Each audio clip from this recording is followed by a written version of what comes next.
আমরা জানি যে যীশু খ্রিস্ট মদ পান করেছিলেন, 5 ওয়াক্ত নামাজ পড়েননি, তিনি শুধুমাত্র আল্লাহর কাছে আত্মসমর্পণ করেছিলেন। তাহলে সেই একই যুক্তি দিয়ে আমি বলতে পারি আহলে কিতাবীদের যে কেউ, খ্রিস্টান বা ইহুদি, এরা আসলে মুসলিম, কারণ তারাও আল্লাহর কাছে নিজের ইচ্ছাকে সমর্পণ করেছে।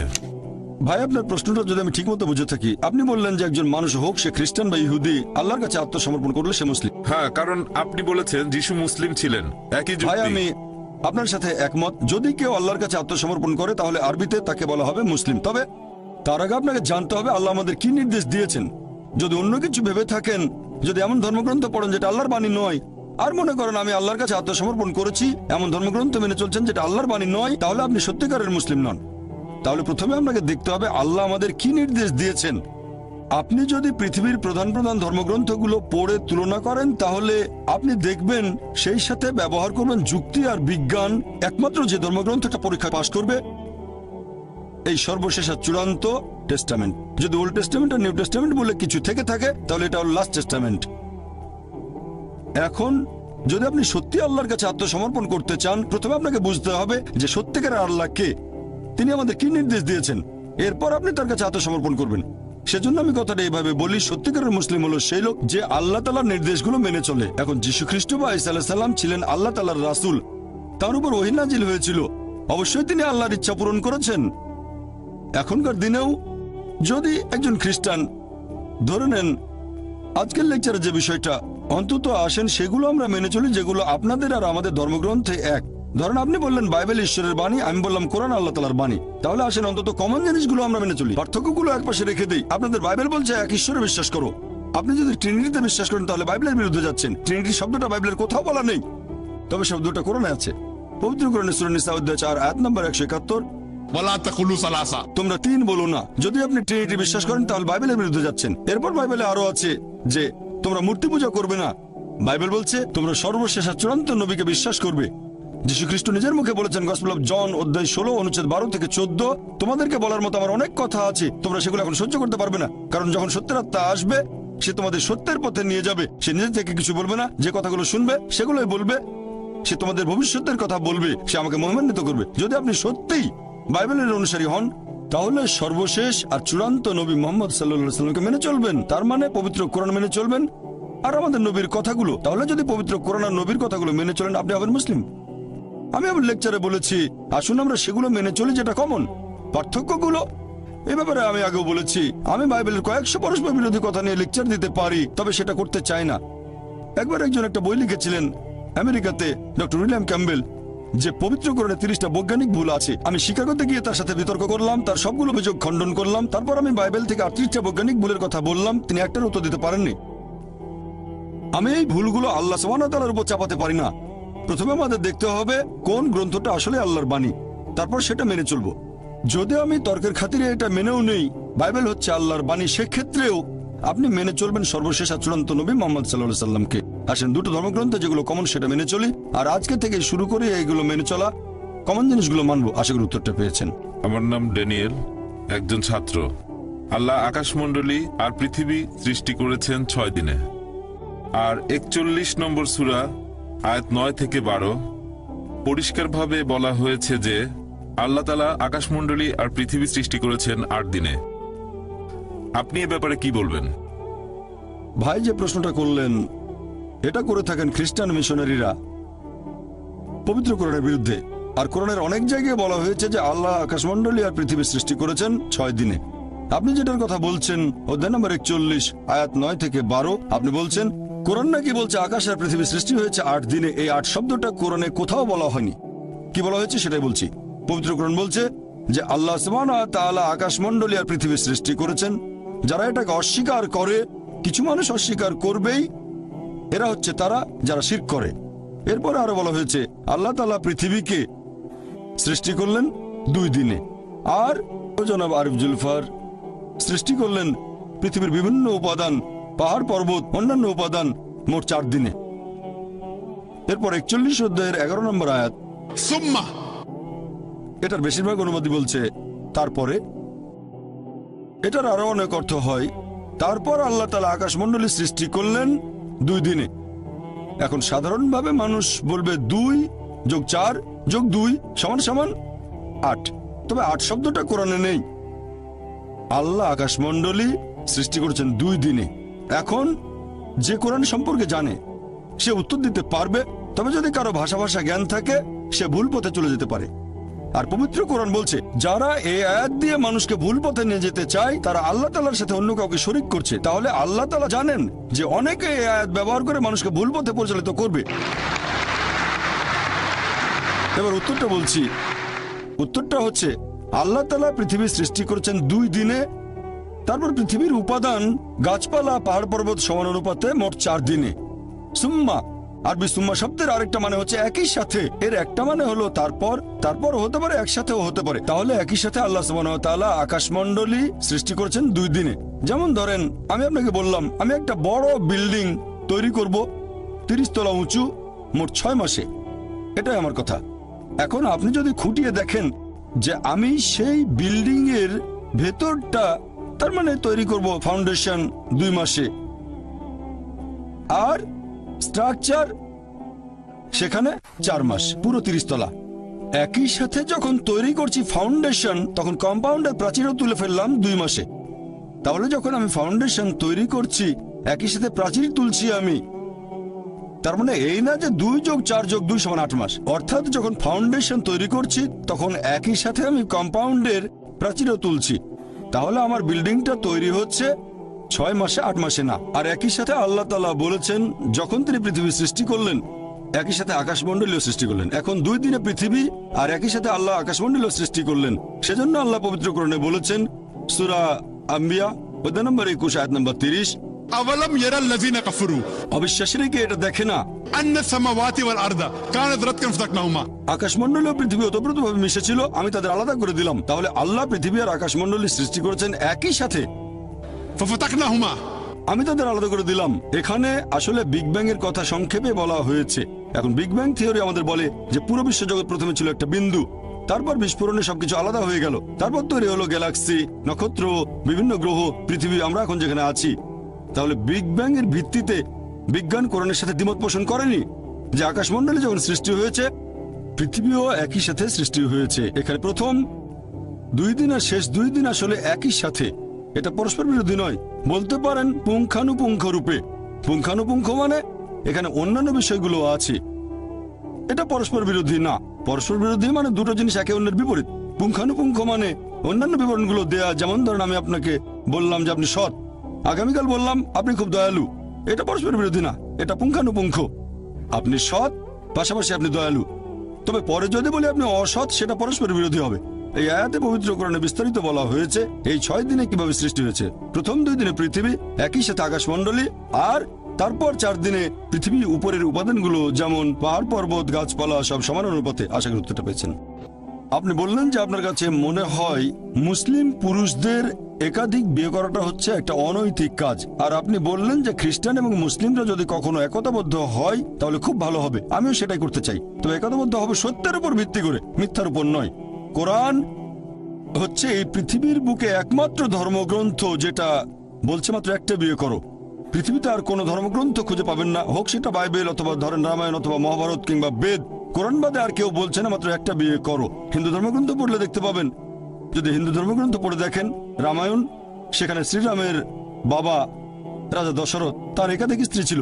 এরপর মহাভারত পড়লে দেখবেন শ্রীকৃষ্ণ, তার কতজন স্ত্রী ছিল? 4 জন, 10 জন, 1000 জন, তার ছিল 16,108 জন স্ত্রী। এরপর বাইবেল পড়েন, বাইবেল পড়লে দেখবেন সুলাইমানের 700 জন স্ত্রী ছিল। বাইবেলের কথা অনুযায়ী ইব্রাহিমের 3 জন স্ত্রী ছিল। তাহলে বাইবেলের কথা অনুযায়ী, ইহুদি আর খ্রিস্টান ধর্ম অনুযায়ী একজন পুরুষ যত খুশি বিয়ে করতে পারে, 4, 5, 10, 1000, কোনো সীমা পরিসীমা নেই। ইসলাম একটা সীমা বেঁধে দিয়েছে। কোরআন বলছে সূরা নিসা অধ্যায় নম্বর 4 আয়াত নম্বর 3, তোমার পছন্দের নারীদের বিয়ে করো 2, 3 বা 4 জনকে, তবে যদি সুবিচার করতে না পারো তাহলে একটা বিয়ে করো। হিন্দু ধর্ম অনুযায়ী, খ্রিস্টান ধর্ম অনুযায়ী একজন পুরুষ যতজন নারীকে ইচ্ছে বিয়ে করতে পারে, 1 জন, 5 জন, 10 জন, 20 জন, 1000 জন, 10,000, কোনো সীমা নেই। ইসলাম বলছে পছন্দের নারীদের বিয়ে করো 2, 3 বা 4 জন, তবে সুবিচার করতে না পারলে মাত্র একটা বিয়ে করো। তাহলে ইসলাম বলছে সুবিচার করতে পারলে একাধিক বিয়ে করবেন, তা না হলে করবেন না, আর সুবিচার করতে পারলে সর্বোচ্চ 4 জন। এবারে আসুন দেখি কোরআন কি বলছে? পবিত্র কোরআনে সূরা নিসা অধ্যায় 4 আয়াত নম্বর 129, স্ত্রীগণের প্রতি সুবিচার করা কঠিন, সেজন্য তাদের থেকে পুরোপুরি মুখ ফিরিয়ে নিও না। অনেকের মনে এরকম ভুল ধারণা আছে যে ইসলামে 4 জন স্ত্রী থাকা বাধ্যতামূলক। এটা বাধ্যতামূলক না। একাধিক স্ত্রী রাখার ব্যাপারটা ঐচ্ছিক ব্যাপার, এটা মুবাহ। তবে যদি একাধিক বিয়ে করেন আর সুবিচার করতে না পারেন তাহলে সমস্যায় পড়ে যাবেন। এবারে আসুন দেখি এর পেছনে কারণটা আসলে কি। আমি এখানে কারণটা বলছি, তারপর আপনি চাইলে পাল্টা প্রশ্ন করতে পারেন। লজিক্যাল কারণটা যে ইসলাম ধর্ম কেন কিছু পুরুষকে একাধিক বিয়ে করার অনুমতি দিয়েছে। এখন ভালো করে দেখলে বুঝতে পারবেন যে ছেলে আর মেয়ে সন্তান জন্মায় সমান অনুপাতে। তবে শিশু বিশেষজ্ঞদের জিজ্ঞেস করে জানতে পারবেন, শিশুদের রোগের উপর যারা বিশেষজ্ঞ তারা এটা বলবেন যে মেয়ে শিশুরা ছেলে শিশুর চেয়ে রোগ জীবাণুকে ভালোভাবে প্রতিরোধ করতে পারে, তাই শিশুকালে মেয়েদের তুলনায় বেশি ছেলে শিশু মারা যায়। তারপর সময় বয়ে যায়, মানুষ মারা যায় ধূমপানের কারণে, তারপর মারা যায় বিভিন্ন রকম অসুখ বিসুখে, মারা যায় মদ পানের কারণে, মারা যায় যুদ্ধে, অ্যাক্সিডেন্টেও মারা যায়। এসব জায়গায় তো মহিলাদের চেয়ে বেশি পুরুষ মারা যায়। যদি এখনকার দিনের পৃথিবীর দিকে তাকান, পৃথিবীতে এখন মহিলাদের সংখ্যা পুরুষদের চেয়ে অনেক বেশি, পুরুষের তুলনায় মহিলার সংখ্যা বেশি। তৃতীয় বিশ্বের কিছু দেশ এটার ব্যতিক্রম, যেমন আমার নিজের দেশ ভারত, সেখানে মহিলাদের সংখ্যা পুরুষদের চেয়ে কম। এটার প্রধান কারণ হলো মেয়ে ভ্রূণ হত্যা করা আর মেয়ে শিশু হত্যা করা। যদি মেয়ে ভ্রূণ আর মেয়ে শিশু হত্যা করার মতো অশুভ কাজটা বন্ধ করা হয় তাহলে ভারতেও একসময় মহিলার সংখ্যা অনেক বেশি হয়ে যাবে পুরুষের তুলনায়। এখনকার পরিসংখ্যান অনুযায়ী শুধু নিউ ইয়র্কে পুরুষের তুলনায় মহিলার সংখ্যা বেশি প্রায় 10 লক্ষ। শুধুমাত্র আমেরিকাতে পুরুষের তুলনায় মহিলাদের সংখ্যা বেশি 78 লক্ষ। শুধু জার্মানিতে পুরুষের চেয়ে মহিলা বেশি 50 লক্ষ। শুধু যুক্তরাজ্যে পুরুষের তুলনায় মহিলা বেশি 40 লাখ। শুধু রাশিয়ায় পুরুষের চেয়ে মহিলা বেশি 90 লাখ। আর এটা আল্লাহ শুধু ভালো জানেন পুরো পৃথিবীতে পুরুষের তুলনায় মহিলার সংখ্যা কতজন বেশি।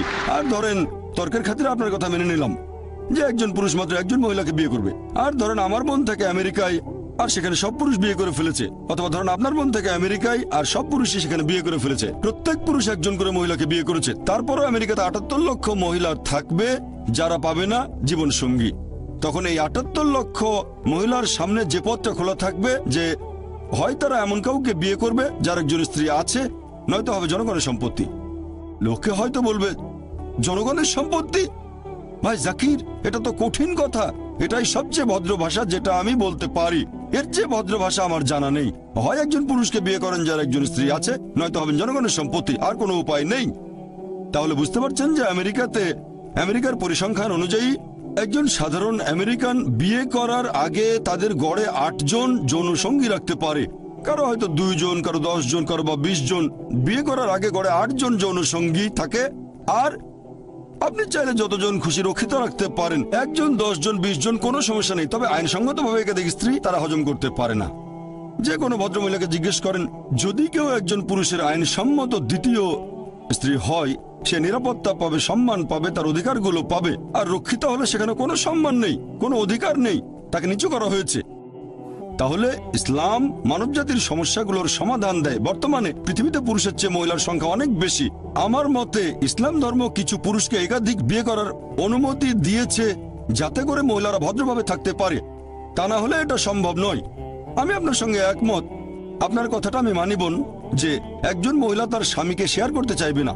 আমি আপনার সঙ্গে একমত, মহিলারা স্বামীকে শেয়ার করতে চাইবে না কখনোই। আর সাধারণ পরিস্থিতিতে কোনো মহিলা চাইবে না যে তার স্বামী আরেকটা বিয়ে করুক। তবে ইসলামিক শরিয়া বলছে একটা বড় ক্ষতি ঠেকানোর জন্য ছোট ক্ষতি হওয়া ভালো। একজন ভালো মুসলিমা, ভালো মুসলিম মহিলা যে পৃথিবীর অবস্থা জানেন, সেই ছোট ক্ষতি মেনে নিতে আপত্তি করবে না। মানে স্বামীকে শেয়ার করা যাতে বড় ক্ষতি ঠেকানো যায়, অর্থাৎ আরেকজন বোনকে যেন জনগণের সম্পত্তি না হতে হয়। হ্যাঁ বোন,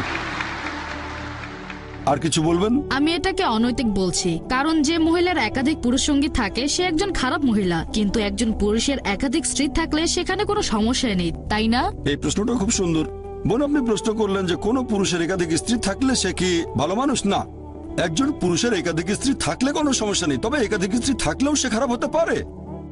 যেমন ধরেন আমেরিকায় কারো রক্ষিতা আছে, হয়তো 4 জন, 5 জন, অথবা 10 জন। এমনকি ভারতেও সে একজন ভালো লোক না, তবে সে যদি হয় আইনসম্মত স্ত্রী, যদি সে বিয়ে করে, বিয়ের সময় তাকে প্রাপ্য অধিকারগুলো দেওয়া হবে, মোহর দেওয়া হবে, একই সময় সুবিচার করা হবে, তাহলে সে ভালো মানুষ। তবে আপনার পাল্টা প্রশ্ন যে মহিলারা কেন একাধিক পুরুষকে বিয়ে করতে পারে না, ঠিক? এটা তো আপনার প্রশ্ন যে মহিলারা কেন একাধিক বিয়ে করতে পারে না, এই তো? আসলে আমি বলতে চাচ্ছি, যদি মহিলাদের সংখ্যা কমে যায় আর পুরুষের সংখ্যা বেড়ে যায়, তাহলে একজন মহিলার 2-3 জন স্বামী থাকতে পারে। সুন্দর প্রশ্ন করেছেন যে যদি এরকম হয়, তবে তবে আল্লাহ সুবহানাহু ওয়া তাআলা আমাদের সৃষ্টিকর্তা, তিনি অনেক ভালো জানেন আমাদের চেয়ে, তিনি আমাদের স্রষ্টা। এখানে কারণটা হচ্ছে আল্লাহ মহিলাদের শক্ত করে বানিয়েছেন। মহিলারা মেডিকেলি পুরুষের চেয়ে অনেক বেশি শক্ত। এটা কি জানেন? আমি একজন মেডিকেল ডাক্তার। মেডিকেলি মহিলারা পুরুষের চেয়ে অনেক বেশি দিন বাঁচে। আমরা ভাবি পুরুষের শক্তি বেশি, শরীরের জোরটা একটু বেশি, তবে মেডিকেলি মহিলাদের শক্তি বেশি। মহিলারা অনেক দিন বেশি বাঁচে। মহিলাদের গড়ায়ু পুরুষের আয়ুর চেয়ে কয়েক বছর বেশি। শিশুকালেও মেয়েরা তুলনায় কম মারা যায়। এবার আপনার প্রশ্নটা নিয়ে বলি যে ইসলাম পুরুষদের অনুমতি দিয়েছে তারা একাধিক বিয়ে করতে পারে, কিন্তু এখানে মহিলাদের একাধিক বিয়ের অনুমতি দেওয়া হয়নি কেন? কারণটা হচ্ছে একজন পুরুষের যদি একাধিক স্ত্রী থাকে, যদি সন্তান জন্ম নেয়, আপনি সহজেই বুঝতে পারবেন সেই সন্তানের বাবাকে আর মাকে। তবে একজন মহিলার যদি একাধিক স্বামী থাকে, যদি সন্তান জন্ম নেয়, তাহলে মাকে খুঁজে পাবেন, বাবাকে বের করতে পারবেন না।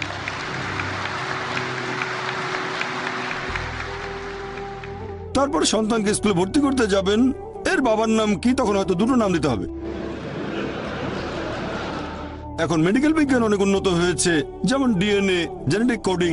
এখন বলতে পারবো বাবাকে আর মাকে, এখন সেটা আগে সম্ভব ছিল না। ইসলাম পৃথিবীতে আছে শরণাতীতকাল থেকে, এটাই একমাত্র কারণ নয়, এছাড়াও আরো কিছু কারণ আছে। প্রাকৃতিকভাবেই মহিলাদের তুলনায় পুরুষের যৌনতাড়না বেশি।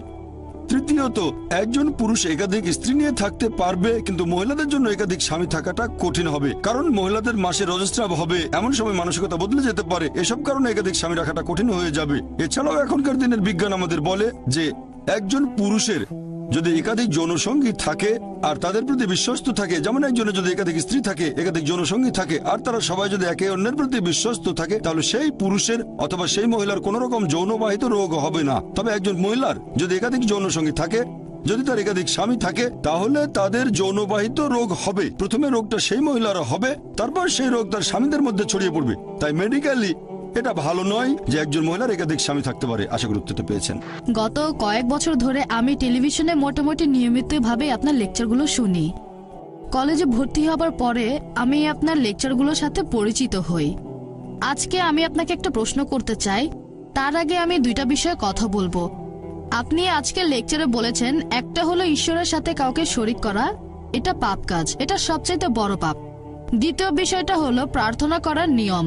আপনি তখন বলেছিলেন যে মুসলিমরা প্রার্থনার সময় কপাল মাটিতে ঠেকায় আর আপনারা শরীরকে বিনীত করেন। আমি বোম্বে শহরেই বড় হয়েছি, এখানে দেখেছি, আর আমি নিজেও ব্যাপারটা সম্পর্কে পরিষ্কার হতে চাই। সেটা হলো দরগা বা মাজারের বিষয়টা, মুসলিমরা সেখানে যায়, এই ব্যাপারে আপনি কি বলবেন? বোন, খুব সুন্দর প্রশ্ন করেছেন। আর এবারে প্রশ্ন করেছেন মুসলিমদের নিয়ে, খুবই সুন্দর প্রশ্ন। আপনি বলেছেন যে ইসলাম ধর্মে যদি আল্লাহর সাথে অন্য কাউকে শরিক করা সবচেয়ে বড় পাপ হয়, আর প্রার্থনার সবচেয়ে সেরা নিয়ম হলো সিজদা করা। কিন্তু দরগাগুলোতে কি হয়? মানুষজন দরগায় যায়, সেখানে সিজদা করে, সেটা ঠিক না ভুল? এটাই ছিল আপনার প্রশ্ন।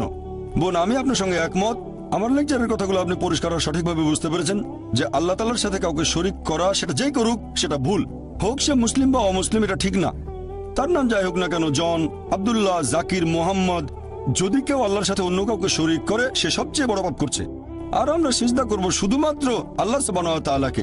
যদি কেউ আল্লাহ ব্যতীত অন্য কাউকে সিজদা করে, সে শিরক করছে, আল্লাহর সাথে অন্য কাউকে শরিক। বোন, আরো একটা প্রশ্ন করবেন?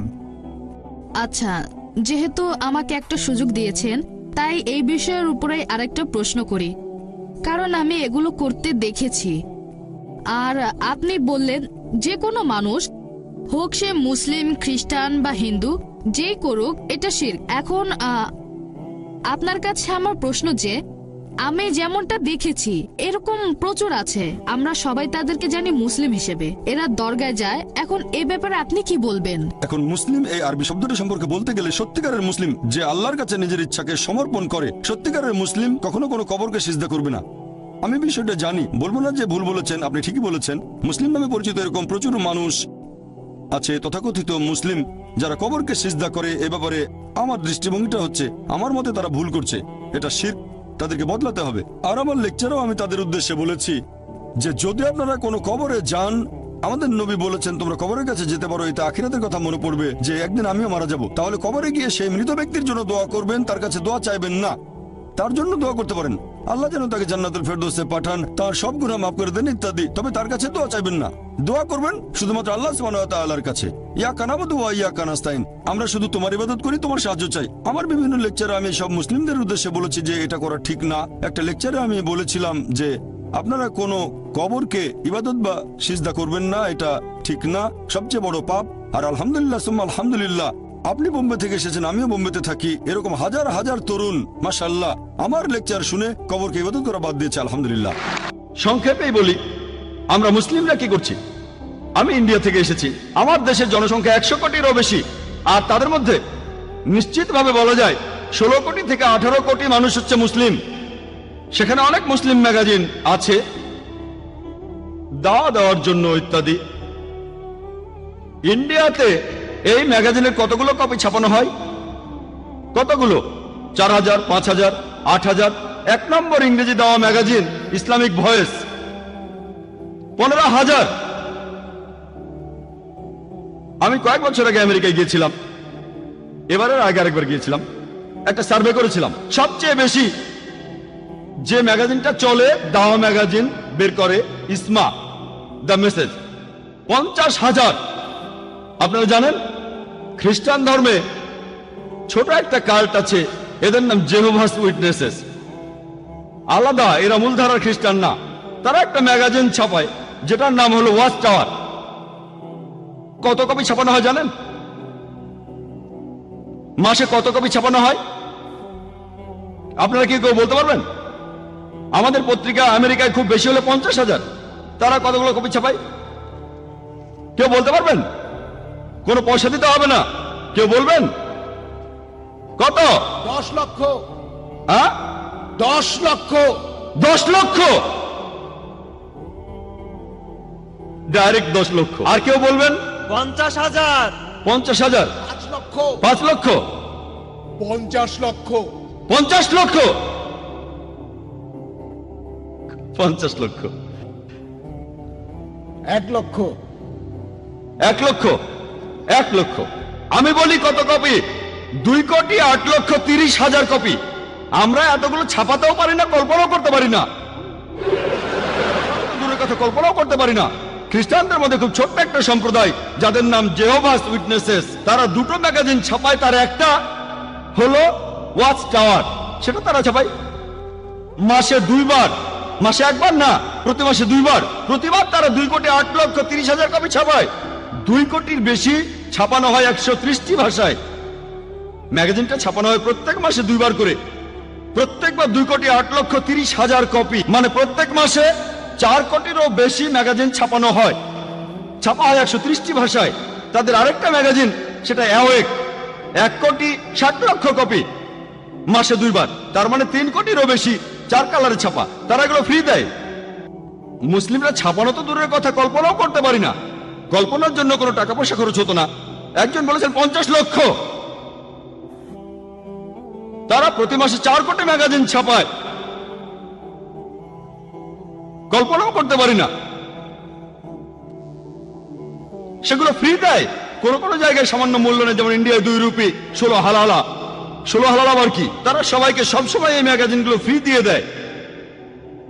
ওয়াচ টাওয়ার বের হয় 130টি ভাষায়, আর অ্যাওয়েক 80টি ভাষায়। এভাবেই তারা ধর্ম প্রচার করে। আর লেকচার দেওয়ার মাধ্যমেও ধর্ম প্রচার করা যায়। আমরা ইসলামিক রিসার্চ ফাউন্ডেশনের মাধ্যমে লেকচারের ব্যবস্থা করি বোম্বেতে। বোম্বেতে একটা লেকচার দিয়েছিলাম আহজাদ ময়দানে। আর এই অনুষ্ঠানটা বেশ ভালো হয়েছিল তুলনামূলকভাবে। বোম্বেতে অনেক মানুষ থাকে, তবে বোম্বেতে মানুষ জড়ো করাটা খুব কঠিন। যদি 200 লোক জড়ো করতে পারেন ইংরেজিতে ইসলামিক লেকচারের জন্য, তাহলে আমি দারুণ সফল। তার মানে আপনি দারুণ কাজ করেছেন, কারণ বোম্বে খুব ব্যস্ত শহর, মানুষজনের হাতে অত সময় নেই। সেই লেকচারে প্রেস বলেছিল 2 লক্ষ মানুষ এসেছিল, তবে আমরা জানি 20,000 মানুষ এসেছিল। প্রেস একটু বাড়িয়ে বলে আমরা আয়োজন করেছিলাম জানি। আমার লেকচারের বিষয় ছিল হিন্দুইজম আর ইসলামের মধ্যে সাদৃশ্য। 20,000 লোক এসেছিল। অনুষ্ঠানটা ভালোভাবে হয়েছিল। জিমি জিপসে আনা হয়েছিল, বড়টা, ছোটটা না। 9টা ক্যামেরা ছিল, বেশ প্রফেশনাল ভাবেই করেছিলাম। অনেক মুসলিম বলেছিল এরা নিশ্চয়ই অনেক টাকা খরচ করেছে, 9-10 লাখ টাকা তো খরচ করেছেই, হয়তো এরা 10 লাখ টাকায় খরচ করে ফেলেছে। আনুমানিক এরা কমপক্ষে 10 লাখ টাকা খরচ করেছে, অর্থাৎ প্রায় 80,000 দিরহাম। কমপক্ষে কমপক্ষে আমরা হয়তো 20,000 ইউএস ডলার খরচ করে ফেলেছি। তারা বুঝতে পারেনি কত খরচ করেছি। আমাদের খরচ হচ্ছে 28 থেকে 30 লাখ টাকার বেশি না। লোকে যা ভেবেছে তার 3 গুণ খরচ হয়েছে। আমরা 60,000 ডলার খরচ করেছি, প্রায় 2.5 লক্ষ দিরহাম। এ কথা কেন বলছি জানেন? আমার লেকচারের মাত্র 2 সপ্তাহ পরেই বেনি হিন, আপনারা বেনি হিনের নাম শুনেছেন কেউ? একজন আমেরিকান খ্রিস্টান বক্তা, আমেরিকান ধর্মপ্রচারক। কে কে বেনি হিনের নাম শুনেছেন? জানলে হাত তোলেন। বেনি হিন, মাত্র 30 থেকে 40 জন লোক হাত তুলেছেন। এই অনুষ্ঠানে আছে প্রায় 8 থেকে 10,000 মানুষ। 8,000-এরও বেশি মানুষ আছে। আমি মাত্র 20-30 জনের হাত দেখছি যারা বেনি হিনের নাম শুনেছেন। কেউ জানেন না। আসলে খুবই জনপ্রিয়। এমনকি আমিও বেনি হিনকে চিনতাম না তিনি বোম্বেতে আসার আগে। আমার লেকচারে 2 সপ্তাহ পরে তিনি আসলেন। তিনি 3টা লেকচার দিয়েছেন, শুক্র, শনি আর রবিবার, 3 ঘন্টা করে। 3 ঘন্টার লেকচার, শুক্রবার, শনিবার, রবিবার। কত খরচ হয়েছিল জানেন? লোকে বলে যে ও জাকির ভাই, উনি তো 20,000 ডলার খরচ করেছেন। আসলে আমরা 60,000 ডলার খরচ করেছিলাম। এটা জানতে পারলে হয়তো লোকজন অবাক হবেন। আনুমানিক হিসাব। বেনি হিন কত খরচ করেছিলেন জানেন? কত? এবারে সবাই চুপ। খরচ করেছেন 50 লক্ষ ডলার মাত্র 9 ঘন্টার জন্য। বোম্বেতে খরচ করেছেন 50 লক্ষ ডলার। তাদের বাজেট দেখেছেন? 50 লক্ষ ডলার। প্রেস বলেছিল 20 লাখেরও বেশি লোক হয়েছিল, তবে আসলে 1 লাখেরও কম লোক হয়েছিল। তারপরও বোম্বে শহরে 1 লাখ মানুষ জড়ো করা কঠিন, যাদের অর্ধেকের বেশি মানুষ খ্রিস্টান না। আমিও সেখানে গিয়েছিলাম। সেখানেও জিমি জিপস ছিল। তারা সেগুলো এনেছিল একেবারে আমেরিকা থেকে। 9টা আমেরিকার লোকজন 1 মাস আগে থেকেই বোম্বে শহরে তারা এসেছিল। 1 মাস ধরে 5 স্টার হোটেলে ছিল। সেটা আমেরিকান। 3 দিন আগে লোকজন আসলো সিস্টেম চেক করার জন্য। 32টা স্ক্রিন ছিল। এরকম স্ক্রিন 32টা ছিল। আমাদের এখানে 500 ভলান্টিয়ার, আমরাও খুশি। 500 ভলান্টিয়ার, তাদের ছিল 7,000 ভলান্টিয়ার। খ্রিস্টানরা ইন্ডিয়া 3%ও না। ইন্ডিয়ার মানুষের মধ্যে তাদের সংখ্যা 3%ও না। 50 লক্ষ ডলার, তার মানে প্রায় 20 কোটি রুপি। তারা 20 কোটিরও বেশি রুপি খরচ করেছে। চিন্তা করেন, তারা প্লেনে করে এসেছে মাত্র একটা অনুষ্ঠানের জন্য। 3 ঘন্টা করে 3টি লেকচার, তারপরে সবাই চলে গেল। আপনারা যদি এইসব খ্রিস্টান প্রতিষ্ঠানগুলোর বাজেট সম্পর্কে জানেন, গড়ে এক একটার বাজেট প্রতিদিন 10 লক্ষ ডলারের উপরে। জিমি সোয়াগার্ট একবার আহমেদি তাদের সাথে বিতর্ক করেছিলেন। জিমি সোয়াগার্ট ধর্মপ্রচারের জন্য প্রতি বছর 40 কোটি ডলারেরও বেশি খরচ করত। তার মানে প্রতিদিন 10 লক্ষ ডলারেরও বেশি। আমরা কিছুই না। আমি এমন কোন ইসলামিক দাওয়া প্রতিষ্ঠানের নাম জানি না যেখানে অন্তত এর 10% বাজেটও আছে। এমন দাওয়া প্রতিষ্ঠান নেই। আমি অনেক দেশেই ঘুরে বেড়াই। খ্রিস্টানদের মধ্যে প্রফেশনালিজম আছে। এই খ্রিস্টান মিশনারিরা সবাই ট্রেনিং নিয়েছে, তারা লেকচার দেওয়ার ট্রেনিং পেয়েছে। এমন ইসলামিক দাওয়া প্রতিষ্ঠান কমই আছে যারা লেকচারের উপর ট্রেনিং দেয়। বর্তমানে আধুনিক বিজ্ঞান আমাদের বলে, যখন কেউ জনসমক্ষে স্টেজের উপর লেকচার দেয়, লেকচারের বিষয়বস্তুর গুরুত্ব মাত্র 7%। মাত্র 7%। বাকি 93% হলো প্রেজেন্টেশন স্কিল। তিনি কেমন করে কথা বলবেন, দর্শকদেরকে কিভাবে তাকাবেন, অঙ্গভঙ্গি। এই জন্য আমার সামনে কোনো পোডিয়াম থাকে না। আমার স্বাস্থ্য খুব ভালো এমনটা নয়। আপনারা যাতে আমার বডি ল্যাঙ্গুয়েজ দেখেন, আমার শরীরও কথা বলছে। বোম্বেতে ইসলামিক রিসার্চ ফাউন্ডেশনে আমরা মুসলিমদের ট্রেনিং দিয়ে থাকি কিভাবে ইসলামের বাণী প্রচার করতে হবে। আমরা শুধু ইন্ডিয়ানদেরই ট্রেনিং দেই না, বিদেশিদেরও দেই। এখানে আমেরিকানরাও ট্রেনিং নিয়েছে, ব্রিটিশরাও নিয়েছে, সিঙ্গাপুর থেকে এসেছে, আরব আমিরাত, মালয়েশিয়া, সৌদি আরব, ইউনিভার্সিটি থেকে পাশ করা সব বিশেষজ্ঞ। তাদের ট্রেনিং দিয়েছি। তাদেরকে আমরা ট্রেনিং দিয়েছি যে কিভাবে ইসলামের বাণী প্রচার করবেন। এমন কতগুলো মুসলিম প্রতিষ্ঠান আছে। চিন্তা করেন, একজন দায়ী কিভাবে তার অস্ত্রশস্ত্র ছাড়া যুদ্ধক্ষেত্রে যায়। যদি মাইক্রোফোন সিস্টেম ভালো না হয়, কিভাবে লড়াই করব? এটাই তো আমার অস্ত্র। কিন্তু বিভিন্ন ইসলামিক প্রতিষ্ঠান যখন আমাকে আমন্ত্রণ করে, তারা আমাকে 5 স্টার হোটেলে রাখে, কিন্তু সাউন্ড সিস্টেম যাচ্ছে তাই। যখন কেউ আমাকে আমন্ত্রণ জানায়, আমি তাদের বলি সাউন্ড সিস্টেম ভালো হতে হবে। আমি না হয় মেঝেতে সময় সমস্যা নেই, কোনো 5 স্টার হোটেলের দরকার নেই। আমি একজন দায়ী, আমি মেঝেতেও ঘুমাতে পারবো। তবে আমাকে ভালো সাউন্ড সিস্টেম দেন, খরচ তো বেশি না। তবে ভালো একটা প্রফেশনাল সাউন্ড সিস্টেম দেন, এখানে তো খরচ বেশি না। আসলেই কম। 5 স্টার হোটেলের খরচের চাইতে অনেক কম। তারা আমাকে 5 স্টার হোটেলে রাখে, কিন্তু একটা ভালো সাউন্ড সিস্টেমের গুরুত্ব বোঝে না। মুসলিমদের যেটা করা উচিত, মিডিয়ার ক্ষেত্রে আমাদের ট্রেনিং নেওয়া প্রয়োজন। এখানে স্পেশালিটি অর্জন করতে হবে। লেকচার দেয় এক ধরনের স্পেশালিটি, প্রিন্ট মিডিয়া আরেক ধরনের স্পেশালিটি, অডিও মিডিয়া আরেক ধরনের স্পেশালিটি, ভিডিও মিডিয়া আরেক ধরনের স্পেশালিটি। আমাদের স্পেশালাইজড হতে হবে। এখনকার দিনে আমাদের রেডিও স্টেশন আছে, কতজন মুসলিম তাদের দায়িত্ব পালন করছে? কতজন? এখন কম্পিউটার আছে, ইন্টারনেট আছে। ইন্টারনেটের প্রথম দিকে ইসলামের পক্ষে যত কথা ছিল তার চেয়ে বেশি ছিল ইসলামের বিপক্ষে। এখন আলহামদুলিল্লাহ মুসলিমরাও ইন্টারনেটে তাদের মতামত জানাচ্ছে, তবে খ্রিস্টানরা অনেক এগিয়ে আছে। যখনই মুসলিমরা কোনো মন্তব্য করে তারাও পাল্টা মন্তব্য জানায়। ইন্টারনেটে কিছু সাইট আছে, আমি সেগুলোর নাম বলে জনপ্রিয় করতে চাই না। কিছু সাইট দেখে মনে করবেন সেটা ইসলামিক সাইট, সে সাইটে ঢুকে দেখবেন সেখানেও ঘরের ভিতর সাপ। তারা যে ম্যাগাজিনগুলো ছাপায়, ইন্ডিয়ায় একটা প্রতিষ্ঠানের নাম Darul Nijat, home of salvation, আরবি নাম। এই প্রতিষ্ঠানের প্রেসিডেন্ট কে? সুলতান। সুলতানকে সুলতান বল। Nidaye Ummid, call for hope, এটা খ্রিস্টান প্রতিষ্ঠান। এইসব নাম দেখে ভুলবেন না। এই সাইটগুলোর নাম আর আমি বলতে চাই না, কারণ তাহলে আপনারা সেখানে ঢুকবেন, তারপর ভুল জিনিসগুলো শিখবেন। তারা সেখানে এমন সব কথা লেখে যে সাধারণ মুসলিম তারাও ইসলামকে ভুল বুঝতে পারে। তারা পবিত্র কোরআনের কিছু আয়াত বেছে নিয়ে সমালোচনা করে। এটা পজিটিভ আবার একই সাথে নেগেটিভ। যেমন একটা ছুরি, এটা দিয়ে ভালো কাজ করা যায়, আবার খারাপ কাজও করা যায়। ছুরি দিয়ে শাকসবজি আর রুটি কাটলে সেটা ভালো, কিন্তু ডাকাতি করলে সেটা খারাপ। একইভাবে মিডিয়ার কিছু সুবিধা আছে, অসুবিধাও আছে। মিডিয়ার পজিটিভ দিক আছে, নেগেটিভ দিকও আছে। এখানে ভালো জিনিস আছে, খারাপ জিনিসও আছে। আমরা এখন বর্তমানের বিজ্ঞান আর প্রযুক্তিকে ব্যবহার করে টেবিলটাকে উল্টে দেব। মিডিয়াকে ব্যবহার করব ভালো কাজের জন্য। বর্তমানে বেশিরভাগ মিডিয়াকে যেসব কাজের জন্য ব্যবহার করা হয় সেগুলো আসলে ভালো না। এ কারণে বেশিরভাগ উলেমা আর শিউখ তারা বলেন মিডিয়া থেকে সবাই দূরে থাকুন।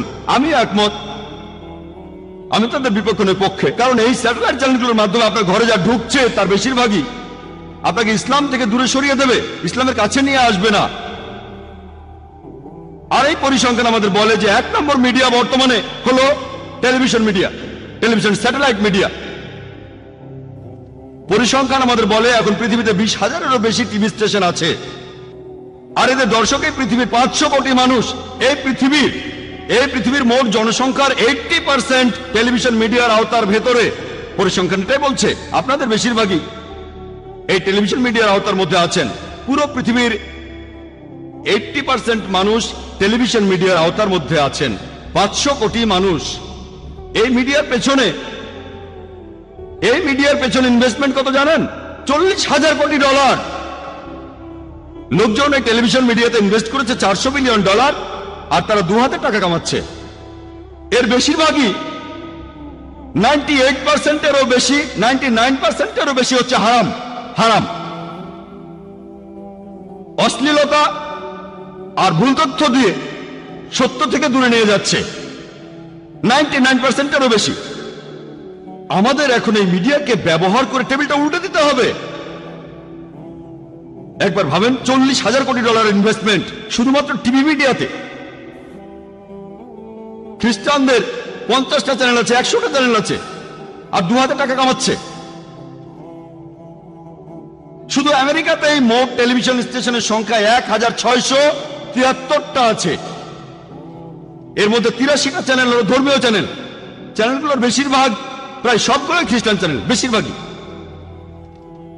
পুরো পৃথিবীতে 100 খ্রিস্টান চ্যানেল আছে, কয়েকশো হিন্দু চ্যানেল আছে, জৈন চ্যানেল আছে।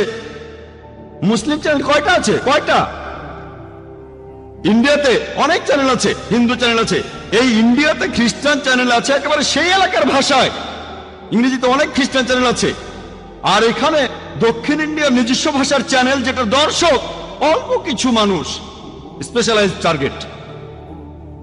পৃথিবীতে কয়েকশো খ্রিস্টান চ্যানেল আছে। 1 নম্বর হলো গড টিভি। কারা গড টিভির নাম শুনেছেন? হাত ওঠান। মাশাআল্লাহ, দেখা যাচ্ছে অনেকেই গড টিভির নাম শুনেছেন। গড টিভির সম্প্রচার শুরু হয় প্রায় 10 বছর আগে, 1995 সালে। প্রতিষ্ঠাতা একজন ব্রিটিশ। কিন্তু সম্প্রচারিত হয় ইসরায়েল থেকে।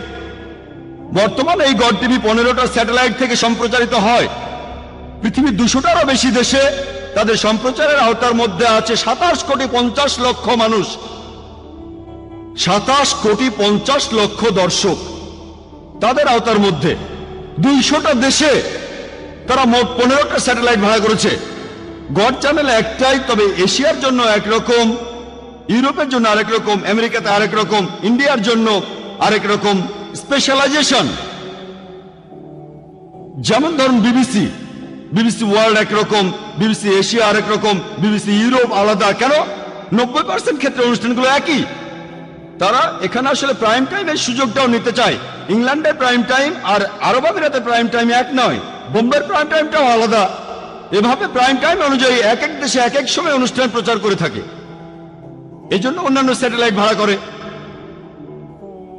আর এই গড টিভি হলো খুবই জনপ্রিয় খ্রিস্টান মিশনারি চ্যানেলগুলোর মধ্যে একটা। এরকম আরো কয়েকশো খ্রিস্টান চ্যানেল আছে। এরকম মুসলিম চ্যানেল কটা আছে? আমি জানি অনেক মুসলিমই বিভিন্ন বিনোদনমূলক চ্যানেলের মালিক, অনেক 5টা 10টা 20টা এরকম। আমি নাম বলছি না, আপনারা হয়তো জানেন। এরকম অনেক চ্যানেল আছে। কতগুলো ইসলামিক চ্যানেল আছে, দাওয়ার জন্য কতগুলো আছে চ্যানেল। প্রথম যে চ্যানেলটা সম্প্রচার শুরু করে সেটা কাদিয়ানীদের MTVA, মুসলিম টিভি আহমেদিয়া। তারা মুসলিম না, মুসলিম টিভি আহমেদিয়া। আর এটা এখন দুবাইতেও আছে, মুসলিম টিভি আহমেদিয়া। সাধারণ মানুষ চ্যানেলটা দেখে ভাববে এটা মুসলিম চ্যানেল, আর নামটাও মুসলিম, কিন্তু তারা আসলে প্রথাসিদ্ধ মুসলিম না। আলহামদুলিল্লাহ, প্রায় 8 বছর আগে প্রথম ইসলামিক চ্যানেল ইকরা টিভির সম্প্রচার শুরু হয়। তবে এই চ্যানেলটা আরবি ভাষায়, তারপর মাজাদ টিভি, তারপর ফজর টিভি। তবে এই সবগুলো চ্যানেলই সম্প্রচারিত হয় আরবি ভাষায়, পুরো পৃথিবীর মুসলিম উম্মার উদ্দেশ্যে। তাদের টার্গেট মার্কেট হলো মধ্যপ্রাচ্য। এই চ্যানেলগুলো ইসলামিক চ্যানেল, তবে দাওয়া চ্যানেল নয়। তারা অমুসলিমদের কাছে ইসলাম প্রচার করছে না, বরং মুসলিমদের জন্য অনুষ্ঠান প্রচার করছে। আরো কিছু চ্যানেল আছে যেগুলো রিজিওনাল, শুধু ইউরোপের জন্য। এরকম বেশ কিছু মুসলিম চ্যানেল এখন আছে। এখন আমাদের প্রয়োজন দিন রাত 24 ঘন্টার একটা দাওয়া চ্যানেল, যেটা ইসলাম প্রচার করবে আর বিভিন্ন ভুল ধারণা দূর করবে, যে ভুলগুলো মিডিয়া ইসলামের বিরুদ্ধে ছড়াচ্ছে। আমি এখানে এসেছিলাম কয়েক বছর আগে, সেবারও এসেছিলাম হলিকরণ অ্যাওয়ার্ডের আমন্ত্রণে। আর তখন হেডলাইনে এসেছিল এখানকার পেপারে Khaleej Times, doctor Zakir Naik Islamic TV চালু করার কথা বলেছেন। তখন লেকচার দিয়েছিলাম অ্যালবামে, টপিক আলাদা ছিল, কিন্তু প্রশ্নোত্তর পর্বে বলেছিলাম মুসলিমদের জন্য এখন প্রয়োজন একটা ফুল টাইম স্যাটেলাইট দাওয়া চ্যানেল ইংরেজি ভাষায়। এটাই আন্তর্জাতিক ভাষা।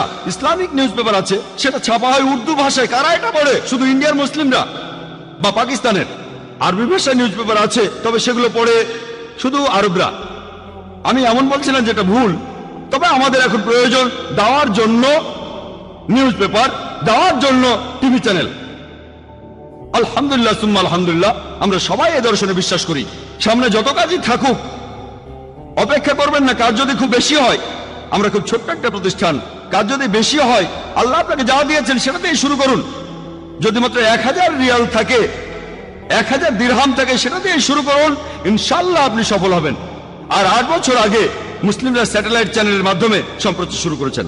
আর আলহামদুলিল্লাহ সুম্মা আলহামদুলিল্লাহ, আমরাও চেষ্টা করছি প্রত্যেক দিন 8 ঘন্টা থেকে 2 ঘন্টার অনুষ্ঠান 6টা ইন্টারন্যাশনাল স্যাটেলাইট চ্যানেলে প্রচার করতে। 6টা প্রত্যেক দিন। অনুষ্ঠানগুলো শুধু মুসলিমদের জন্য না, যেমন Iqra TV, Q TV, ARY digital Islam channel. আমরা অমুসলিমদের জন্যও করি। সিনেমার গানের চ্যানেল ETC, 24 ঘন্টা সিনেমার গান হারাম, অন্তত আধা ঘন্টা তো হালাল হচ্ছে। তারা দেখছে জোকারের মতো একজন লোক, তারা জোকারের মতো একজন লোককে দেখছে, আর সেই জোকারের মতো লোকের গায়ে কোট, মাথায় টুপি, মুখে দাড়ি, গলায় টাই। আর অন্য একজন তাকে প্রশ্ন করছে যে ইসলামে কেন একজন পুরুষকে একাধিক বিয়ের অনুমতি দেয়? আবে মজা আয়েগা, খুব মজা হবে। তারপর প্রশ্নটার উত্তর শোনে আর অনেকে মেনে নেয়। তাই আমরা যেটা করি, আমরা অনুষ্ঠানগুলো ফ্রি দিয়ে দেই, টাকার দরকার নেই। কারণ আমরা যদি বলি এই অনুষ্ঠানগুলো তৈরি করতে কয়েক হাজার ডলার খরচ হয়েছে, এগুলোর জন্য চার্জ করলে তারা হয়তো মাত্র একটা অনুষ্ঠান দেখবে, তাই এগুলো ফ্রি দিয়েছি। আর মাশাআল্লাহ অনেক চ্যানেলই প্রতিদিন দেখায়, কারণ এগুলো ফ্রি দিচ্ছি। আমরা আখিরাতের জন্য পুরস্কার পাবো ইনশাআল্লাহ। আমি কয়েক বছর আগে অ্যালবামে বলেছিলাম যে আমাদের ইসলামিক